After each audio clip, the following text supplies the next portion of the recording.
Hello, Aseal here. In this video we're going to be covering exact value scanning with a memory editor. And memory editing can be incredibly daunting to people who are new to hacking. So I've come up with an analogy that I think simplifies the concepts a little bit, and you'll either find it intellectually insulting or useful. I'm hoping for the latter, but I guess we'll find out. And the analogy is as follows.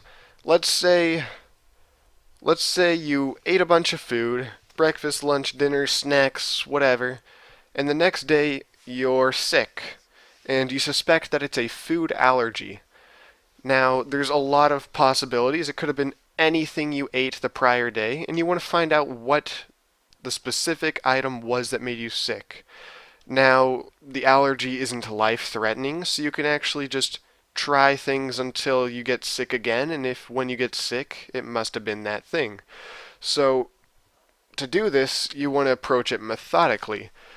Uh, Obviously, if you just eat all the same food again, then you're not going to be filtering anything out. So the idea is that you want to go through and cull the list down by employing various methods to eliminate things. For example, you can eat half of the items on your list, and if you don't get sick, then you can eliminate all of those items. If you eat half of the items and you do get sick, then you can eliminate the other half of the items. And this is a method I like to call half culling.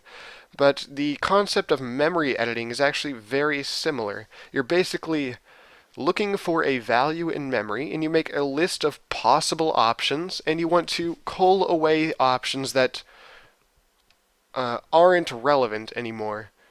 And you do that by changing things, and we'll get into that now, actually. So let's first thing we want to do is go into Cheat Engine. We're going to be hacking Secret Mario Chronicles, and we're going to attach it to the game here. And you do that by clicking the little computer icon. You select, I'll actually go through that again real quick. Computer icon here. Select Secret Mario Chronicles.exe, and once it's open it. And then what you want to do is you actually want to go into the game. So let's load that up. And what we're going to be changing here is our points. Our points are 0 right now. And we're going to make a list of everything in memory that is 0.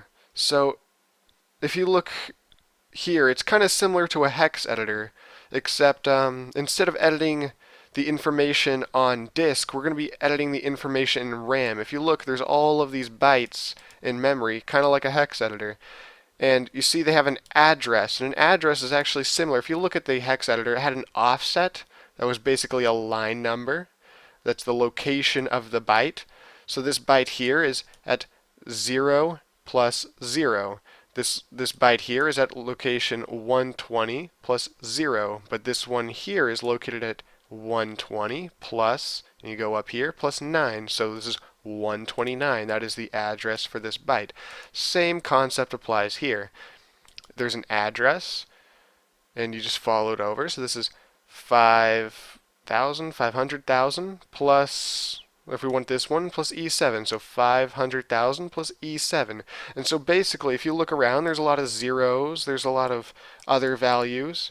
But the nice thing about this memory is that it's RAM, meaning it's the running memory. It's not the memory on disk. So this memory can change. And so what we want to do is we want to get a list of all of the zeros because our points are 0 right now. So what we do is we want to do a 4-byte scan of 0 because, like I said, points, coins, lives, things like that are generally stored as 4 bytes. So we want to do a scan of 0. Generally, scanning for 0 is not the best thing to do because it's similar to in hex editing, 0 is the most frequent value generally. But this game is small enough that it's not a big deal. And we do a scan, we get 7 million matches.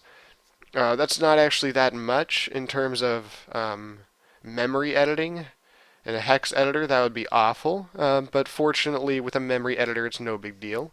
So this is a list of potential addresses. These are bytes that we found that are potential candidates for one of these has to be our points. We have no clue which one. Similar to the food analogy, we don't know which food got us sick. We made a list of potential things, and we want to filter that list down. So we go into the game. S is jump, so we want to go and grab a coin. Now we have 5 points. So we can use this to narrow down our list of potential addresses, potential locations with the correct byte. So, or bytes rather, because this is a 4-byte scan. Now what we want to do is we want to type in 5 because it changed from 0 to 5. So we go through that list we made. We want to look for things that are now 5. And we've actually narrowed it down to 7. We went from 7.7 million to 7 with a matter of 1 scan. Similar to how eating half of the food would narrow the list by half. It's just a quick way of killing the list and narrowing in on the value that you want. So let's pick up another coin. Now we have 10 points, so let's do a search for 10. Next scan. We've actually narrowed it down to 1. This has to be the address. Your address might not necessarily be the same as mine, and if you actually reload the game, this won't be valid anymore. But we can actually figure out how to make it so we can reload the game and get back there. That's covered in a later video. That's called finding pointers. So we can actually go into this description, change it to points, and the value here is 10. So let's try changing this to a higher number. Let's say 10,000. So now it didn't update immediately because in this game they're not constantly reading the value in and drawing it, but it's updated once you pick something up. So I picked up another coin. Now I have 1,005, and so we know that we found the correct one. So just a quick recap. Basically, we found a list of potential addresses that could contain the value that we want.